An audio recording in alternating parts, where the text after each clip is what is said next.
One of the groups that have been hardest hit by the pandemic has been the Native American community. Joining me now is Chief Chuck Hoskin Jr. He is the principal chief of the Cherokee Nation. Thank you very much for joining us, Chief Hoskin. Native Americans are dying at an exponentially higher rate than the rest of the country. What toll is the coronavirus pandemic having on the preservation of Native American culture as a whole?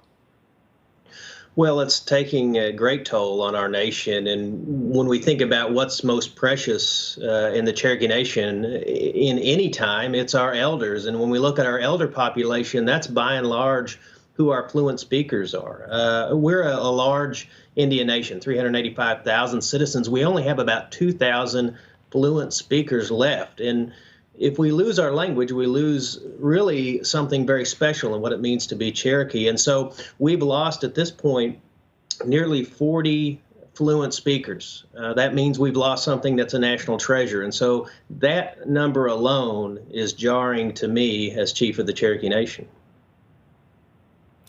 I want to get more into how the pandemic has affected your community, but just to continue one more moment on this, what are you doing then to try and preserve the language and make sure that the cultural heritage that you inherit from your elders is in fact preserved, as we know that not only is the Native American population especially hard hit by the pandemic, but also older people have been ravaged by this disease?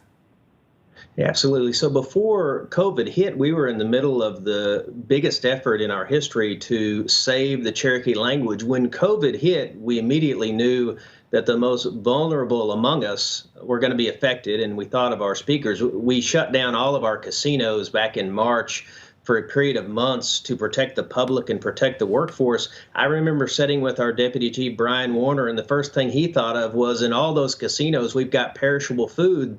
Let's get it out to our native speakers, our Cherokee speakers. That really was something of great symbol and great substance that kept us focused on really what matters. And from there, we kept doing things to take care of them, sending translators out and people that could speak Cherokee to talk about the dangers of COVID in our language, in a language that our elders who speak the language felt comfortable with.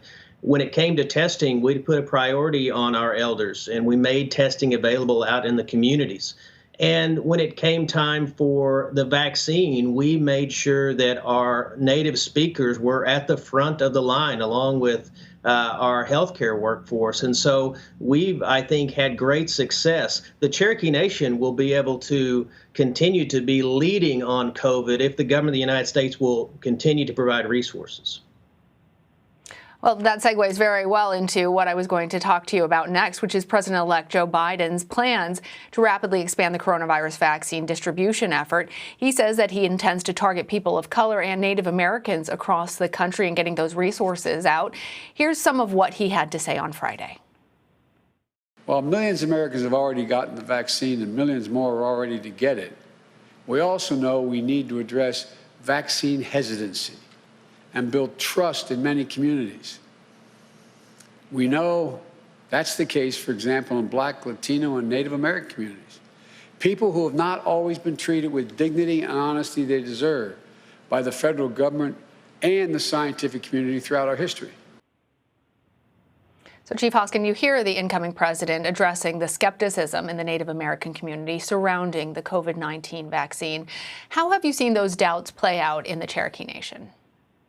Well, there are some doubts about the vaccine. I think that's true all over the country. First of all, to have a leader of this country speak consistently using ideas based on science will be good for the Cherokee Nation and I think the whole country. So first of all, that is going to help the Cherokee Nation. Second of all, there is some hesitancy. People have to understand the history of Native Americans and healthcare is by and large a history of the government of the United States attempting to provide healthcare directly and more often than not failing. Now, look, in the last couple of decades, Cherokee Nation has taken control of our own healthcare to the point where we built the largest healthcare system in Indian country that I think our people have great confidence in. But there's still that lingering lack of confidence in the government of the United States, and that unfortunately spills over into people's views on vaccines. The other thing is we don't live on an island in the Cherokee Nation, and a lot of the nonsense that you hear across the country that there's something bad in this vaccine, that we ought to be afraid of it, that you'd be better off without the vaccine. Some of that seeps into the conversation across our reservation. We've done everything we can at the Cherokee Nation. We're going to continue to do that, to let our people to know that the vaccine is safe and effective and we must do it. But here is what I think is the most effective thing, more effective than the chief of the Cherokee Nation saying it. When we had those fluent speakers, many of them are revered elders, take the vaccine and smile about it, and we put that on social media, they were our most effective messengers. And I think I've seen some of the doubts melt away as some of our elders have led the way, and that's very important. Well, the Cherokee Nation received funding through the CARES Act to aid in its response to the coronavirus pandemic. I'm wondering if you can tell us a little bit more about how that money's been used and what else is needed to mitigate the impact of the virus within Indian Nation. Well, we've used it for response and recovery. We have a large workforce, the largest in the region when you consider our businesses and our government programs. So we've used it to shore up those operations, which really kept the economy of Northeast Oklahoma from going into a free fall. That's the kind of impact that we have. We've made sure to keep our office buildings and our businesses safe. You know, we've shut down businesses and offices when we've needed to, but we've kept them safe. That takes resources. We've gotten resources out in the community to address food insecurities that in some cases already existed, but in the middle of the worst public health crisis in living memory, those really come to the surface. And so making sure people had food, particularly elders, has been important. We've made some investments out in the community so that we can get this vaccine out to our people. We've done the same thing on testing. We've been driven by science, facts, and compassion, and we've taken those resources from the government of the United States and we've put them into areas that will help us protect our people. We do need more resources. Indian country should not be forgotten about when we have the next round of COVID relief, which the Congress ought to pass. We have more response to do out in the communities. And look, we're leading on it, but we also have recovery.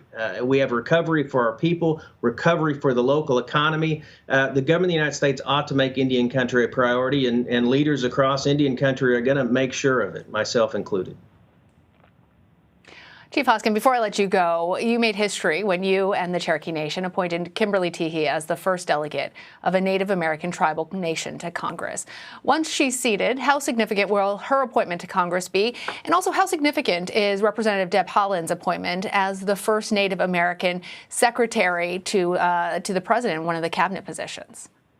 Well, both Kim Teehees and Deb Haaland represent something of great symbolism to Indian country, but also great substance. Let's take Kim Teehees. We reached back to a treaty 180 years old. It was a treaty that removed our people from our original homelands and caused great death and destruction. We reached back to that treaty and we said the United States promised us a seat in the House of Representatives, and the United States ought to keep its word, and we're going to make sure it keeps its word. But I'll tell you this. Right now, what's going on in our country, anyone who knows Kim Teehees knows that Congress needs Kim Teehees as much as we need Kim Teehees in Congress, because she is a brilliant person.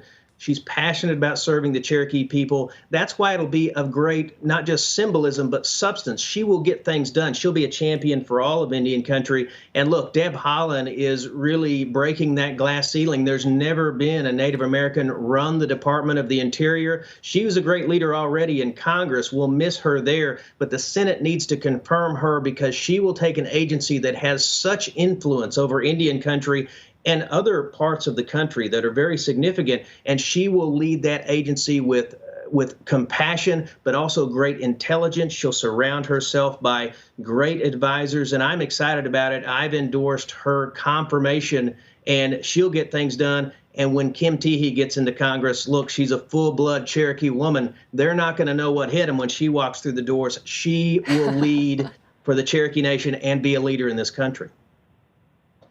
Always like to see strong women in positions of power. All right, Chief Chuck Hoskin Jr., thank you. Thank you.